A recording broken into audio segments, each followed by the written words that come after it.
꼭 한국뿐만 아니라 전 세계 모든 지도자들이 트럼프와의 관계를 맺기를 원합니다. 네. 왜냐하면 트럼프의 대외 정책의 특징 중에 하나가 대통령 중심주의거든요. 우리가 일기 때 봤습니다만 전반적인 대외 문제의 핵심을 본인이 직접 나서서 협상을 하는 모습. 대표적인 게 북한의 김정은과의 모습이었고 그렇기 때문에 많은 국가들이 자신들의 의제를 갖고 얘기를 하려고 하는데 한국은 그런 상황에서 우선순위가 뒤로 밀릴 가능성이 있다라고 판단이 되고요. 네. 그렇다면 우리 입장에서는 아까 말씀드린 관세를 비롯해서 경제 문제라든지 조금 더 심각한 것은 저는 안보 쪽의 문제라고 생각하는데 이런 문제를 놓고는 각 부처에서 나름대로 트럼프 행정부의 새로 시작되는 팀들 특히 초반 6개월이 매우 중요합니다. 그때의 대외 정책의 기본적인 골격과 검토가 끝나고 정책 방향이 나오기 때문에 트럼프가 한국의 정치 상황을 그냥 농담의 소재로 좀 사용한 바 이틀 전이었나요? 그렇게 사용한 바 있고 또 탄핵을 멈춘다면 또 윤 대통령을 만날 수도 있다 이런 얘기를 한 거 보면은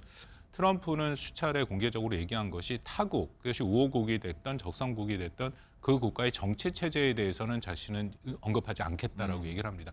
아시다시피 미국의 역사에 보면 미국 정부 중에 상당 정부가 타국의 정치 체제를 바꾸는 체제 변화를 모색했었거든요. 중동도 그렇고 일정 수준 북한도 그렇고. 근데 트럼프는 그것에 대해서 매우 어리석은 일이다라고 얘기를 합니다. 네. 그렇다면 한국을 바라보는 시각도 한국 내부의 정치적인 문제라기보다는 이 정치적인 상황이 자신이 한국과 뭔가 협상을 할 때 얼마만큼 도움이 될 것이냐. 아마 그런 부분을 고민할 수 있다고 생각이 되고요.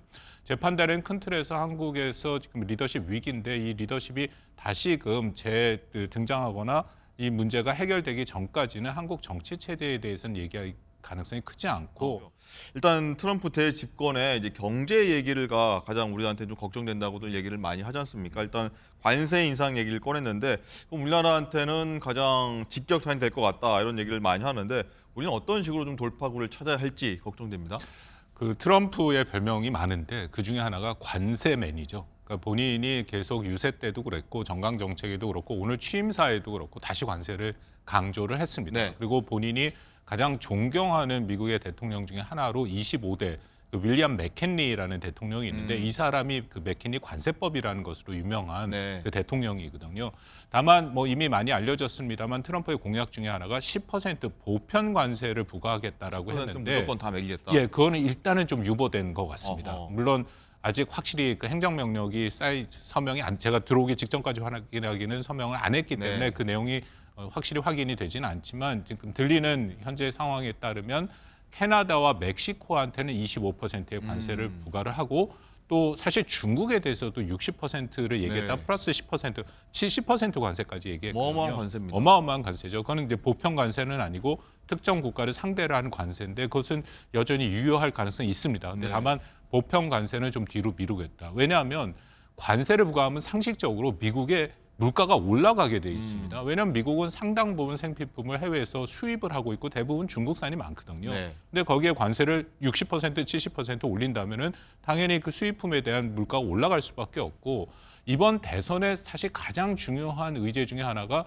이 인플레이션 문제였거든요. 네. 그 트럼프가 인플레이션을 잡지 못했다고 해리스를 그렇게 공격했는데 자기가 관세를 다시 10% 부과하면 인플레이션이 다시 생길 수도 있기 때문에 좀 조심스러운 그런 입장이다. 근데 다만 관세를 분명히 활용할 가능성은 있고 그렇다면 이것은 한국 경제에 굉장히 큰 도전이 될 수 있다는 것은 분명해 보입니다. 네. 자, 또 하나 말씀하신 트럼프가 과거 주한미군 방위비 협상 관련해서 10배 이상 올리겠다 이렇게 좀 공언을 한 바가 있어서 우리한테 굉장히 걱정스러운 모습인데 현실화 가능성은 있다고 보십니까? 없다고 보십니까? 그 트럼프의 화법을 우리가 잘 들어야 되는데요. 그 트럼프는 늘 그 빌리언, 그러니까 10억을 얘기를 합니다. 그러니까 1 빌리언 했다가 10 빌리언, 그러니까 상징적으로 얘기를 예, 10억이 있다가 100억이 달러가 된 건데요. 그것은 늘 협상을 할 때 자기가 최대치를 부르고 그런 좀 막연한 거친 숫자를 부르는 경향이 있어서 우리가 그것을 잘 들어야 된다고 생각됩니다. 왜냐하면 한국과 미국이 맺고 있는 방위비 협상 12차 협상이 작년 11월에 우리 국회를 통과돼서 비준이 된 상태입니다. 그렇다면 우리가 주한미군에 주둔하는 비용 중에 일부를 대고 있는데 50% 이상을 대고 있거든요. 한 1년에 1조 5천억 조금 안 되는 액수입니다. 그렇다면 100%를 다 대더라도 지금보다 한 1조를 더 주는 거지 트럼프가 말하는 100억 달러까지는 절대 불가능하다. 근데 네. 그럼에도 이게 적지 않은 도전이 되는 것이 트럼프는 아까 말씀드린 것처럼 동맹을 거래 비용적으로 보는 것은 분명하기 때문에 특히 참 안타깝게도 이 한국에 대한 방위비 분담은 트럼프의 확실하게 인식을 하고 있습니다. 유세 때도 그랬고 선거 끝난 이후에도 한국을 무슨 머니머신이다라고 부르면서 방위비 분담을 나토 국가와 함께 적게 내고 있다라고 계속 얘기를 하기 때문에 그 부분에 대한 문제 제기의 가능성은 여전히 있다라는 것을 우리가 대비할 필요는 있고요. 사실 그보다 조금 더 걱정이 되는 게 1기 때 경험을 했습니다만 연합훈련과 전략자산 전개 비용을 요구해왔습니다. 네. 그것은 기존에 있는 방위비 분담 협상 틀에 있는 항목이 아니거든요. 이것을 건드리면 이 두 가지는 지난 1년 반 동안 한국의 윤석열 정부와 바이든 정부가 북한 핵에 대한 대응, 확장 억제를 강화하면서 가장 중시했던 두 가지 핵심 축이 됩니다. 네. 이것을 건드리게 되면은 북한 핵에 대한 억제가 일정 수준 훼손될 수 있기 때문에 이것은 안보적으로 큰 도전이 될 수 있겠죠. 알겠습니다.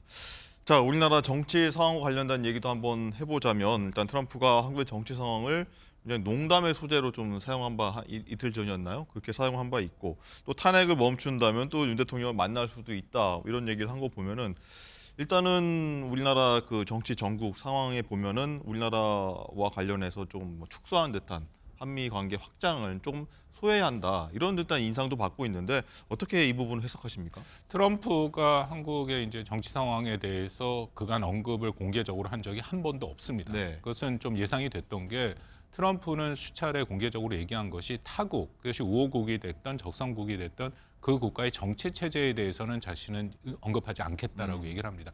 아시다시피 미국의 역사에 보면 미국 정부 중에 상당 정부가 타국의 정치 체제를 바꾸는 체제 변화를 모색했었거든요. 중동도 그렇고 일정 수준 북한도 그렇고. 근데 트럼프는 그것에 대해서 매우 어리석은 일이다라고 얘기를 합니다. 네. 그렇다면 한국을 바라보는 시각도 한국 내부의 정치적인 문제라기보다는 이 정치적인 상황이 자신이 한국과 뭔가 협상을 할 때 얼마만큼 도움이 될 것이냐. 아마 그런 부분을 고민할 수 있다고 생각이 되고요.